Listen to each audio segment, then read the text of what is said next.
The Selfish Path to Romance. Download Chapter 1 for free at drkenner.com and at amazon.com. Fred, welcome to the show. Hi. Hi, tell me, what's your question? Oh, I was wondering, what is the difference, or how can you tell the difference between depression and manic depressive? Okay, manic depression is now called bipolar, and the two poles mean that you swing from, guess what, feeling really depressed to feeling what? Manic. To feeling manic, to feeling like you just are, your mood is just super energized, and it may be real irritable, or it may be just feeling on top of the world. But the key to manic, because it's wonderful to feel on top of the world, isn't it? Yes. The key to it is that it's not reality-based, that you're feeling great, you're feeling like you own the world, you're making decisions that are entirely irrational. They don't make sense. You may have sexual indiscretions. You may be going on buying sprees. You may be driving like crazy down a back road. You may be saying things, losing it and saying things to people that are crazy. In your regular state of mind, you would never say such things. So tell me, what do you know someone who you suspect is manic, or is it yourself? It's myself. Yeah, what have you noticed? It seems, most of the time, it seems like I'm in a depressive state, but every now and then, every once in a while, I'll feel on top of things. Okay, when you're on top of things, can you tell me the craziest thing you did when you were on top of things, if you did indeed do something crazy? Oh, I would talk brashly to people and be real, I guess, direct and more, I wouldn't say things that I would normally say. Okay, I don't know whether you're just being more honest, though. I mean, sometimes we repress so much, and then finally you just let go and you tell people what you're really thinking, and there's actually more integrity and more honesty there, even if you don't say it tactfully. I mean, it's wonderful if you know assertiveness skills, but short of that, at least you let go. What did you say to whom? Oh, I would say, like, somebody had borrowed my car, and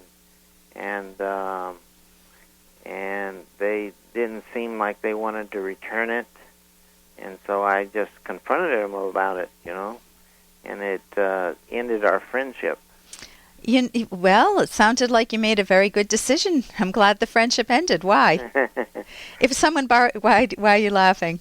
Oh, well, it makes me feel good to know that was a good thing that I did. If someone borrowed my car and they weren't profusely thankful that I lent them a car, and they didn't fill it up with gas and maybe wash the car when they returned it, assuming it isn't my sister or someone else, I would do that for someone else. I would fill up the car and I would wash it if they were that generous. If a person does not do that, then they are not a friend worthy of having.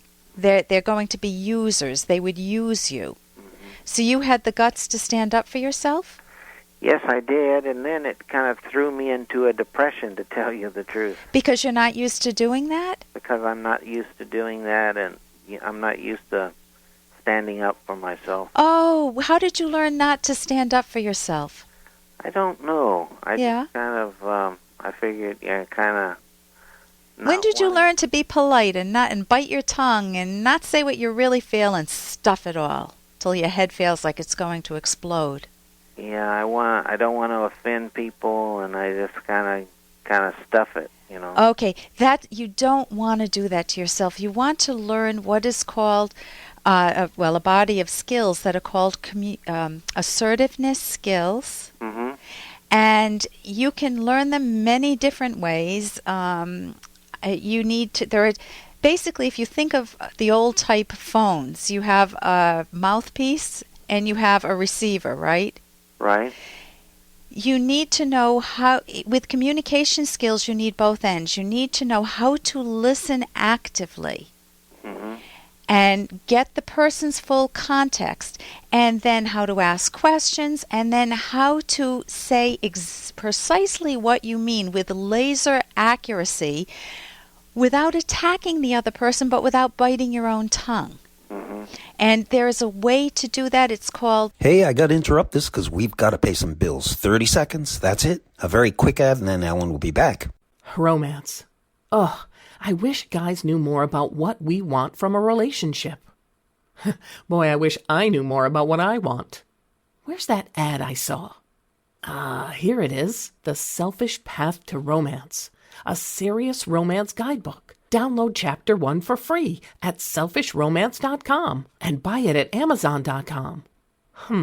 The Selfish Path to Romance. That is interesting.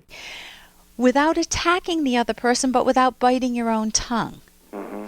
And there is a way to do that. It's called the pronoun I language as opposed to finger-pointing language. You did this, you did that. You can learn those skills. There are workbooks. You can go to my website, drkenner.com. Mm-hmm. And I know there's a book, trying to think of what I've got. I know there are assertiveness books. I don't think I have them up on the website. I've given many courses in it, but that's not there. I think the book Couples Skills is there, which even though it's talking about couples will give you skills. The book that I have recommended many times is actually a parenting book. It teaches parenting. It teaches you all of these skills, but with pint-sized kids.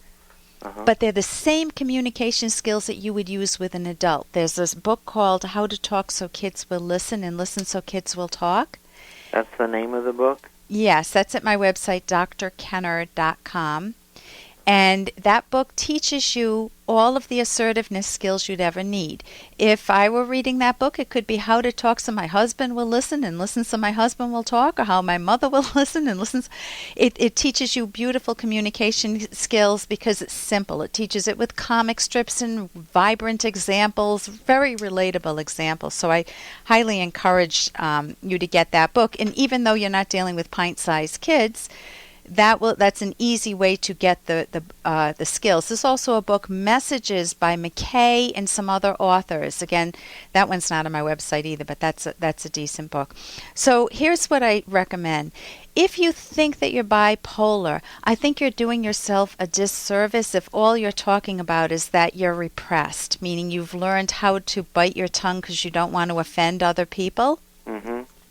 You're offending one person when you try not to offend anybody else. Who is that? Myself. You bet.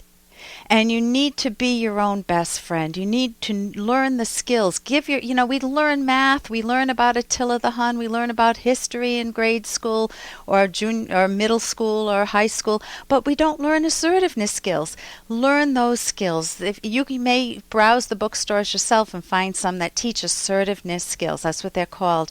And then you'll be able to speak up.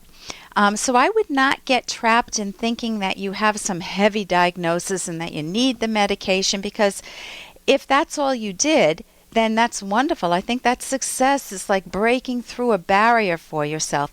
If there's more to it that you haven't shared with me, for example, if you're speeding down the road 150 miles an hour on a 30-mile-an-hour road, during a manic episode, then that's different. I'm assuming that's not the case? No, that's not the case. Okay, then I congratulate yourself for standing up to this alleged friend. Find better friends. Okay. And thank you so much for your call, Fred. You're welcome. Thank you. You're welcome. For more Dr. Kenner podcast, go to drkenner.com and please listen to this ad. Here's an excerpt from The Selfish Path to Romance, the Serious Romance Guidebook by clinical psychologist Dr. Ellen Kenner and co-author Dr. Edwin Locke, who's world famous for his theories in goal setting. A few fortunate individuals have a first impression of a partner that turns out to be accurate. They are a perfect match, but even these individuals should not commit to a permanent attachment on the spot. Attraction at first sight is fine, but nothing can replace the need to gain more knowledge about your potential partner. What people call love at first sight is often the result of infatuation. Infatuation refers to a strong, immediate emotional attraction based on a small number of qualities, sometimes only one, such as looks. You can download Chapter 1 for free by going to drkenner.com, and you can buy The Selfish Path to Romance at amazon.com.